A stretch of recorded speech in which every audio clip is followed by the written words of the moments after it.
یہ اللہ کی کتاب اور قرآن روشن کی آیتیں ہیں۔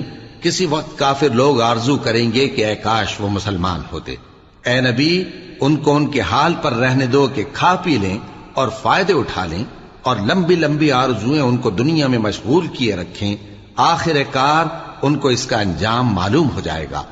اور ہم نے کوئی بستی ہلاک نہیں کی مگر اس کا وقت مقرر لکھا ہوا تھا۔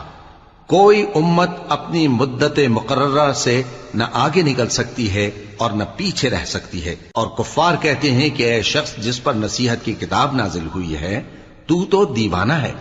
اگر تو سچا ہے تو ہمارے پاس فرشتوں کو کیوں نہیں لے آتا؟ کہہ دو ہم فرشتوں کو نازل نہیں کیا کرتے مگر حق کے ساتھ، اور اس وقت ان کو مہلت نہیں ملے گی۔ بے شک یہ کتاب نصیحت ہم ہی نے اتاری ہے، اور یقیناً ہم اس کے نگہبان ہیں۔ اور ہم نے تم سے پہلے کے مختلف گروہوں میں بھی پیغمبر بھیجے تھے۔ اے بندے، جس چیز کا تجھے علم نہیں اس کے پیچھے نہ پڑ، کہ کان اور آنکھ اور دل ان سب اعضاء کے بارے میں ضرور باز پرس ہوگی۔ اور زمین پر اکڑ کر اور تن کر مت چل، کہ تو زمین کو پھاڑ تو نہیں ڈالے گا اور نہ لمبا ہو کر پہاڑوں کی چوٹی تک پہنچ جائے گا۔ ان سب عادتوں کی برائی تیرے پروردگار کے نزدیک بہت ناپسند ہے۔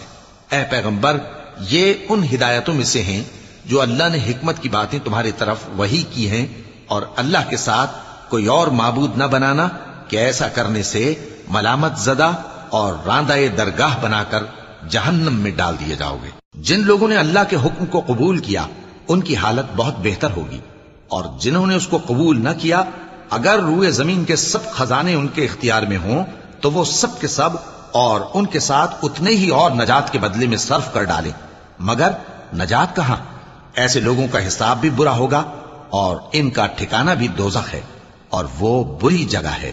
بھلا جو شخص یہ جانتا ہے کہ جو کچھ تمہارے پروردگار کی طرف سے تم پر نازل ہوا ہے حق ہے، وہ اس شخص کی طرح ہے جو اندھا ہے، اور سمجھتے تو وہی ہیں جو عقل مند ہیں، جو اللہ کے عہد کو پورا کرتے ہیں اور قول و قرار کو نہیں توڑتے، اور جن رشتوں کے جوڑے رکھنے کا اللہ نے حکم دیا ان کو جوڑے رکھتے، اور اپنے پروردگار سے ڈرتے رہتے، اور برے حساب سے خوف بچائے رکھیو۔ اے پروردگار، انہوں نے بہت سے لوگوں کو گمراہ کیا ہے، سو جس شخص نے میرا کہا مانا وہ میرا ہے، اور جس نے میری نافرمانی کی تو بخشنے والا ہے، مہربان ہے۔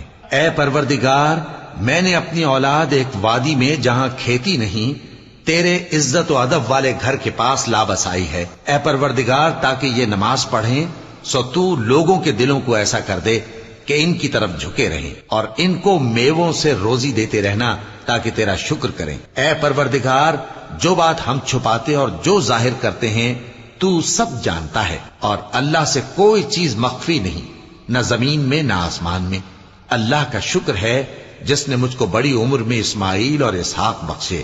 بے شک میرا پروردگار دعا سننے والا ہے۔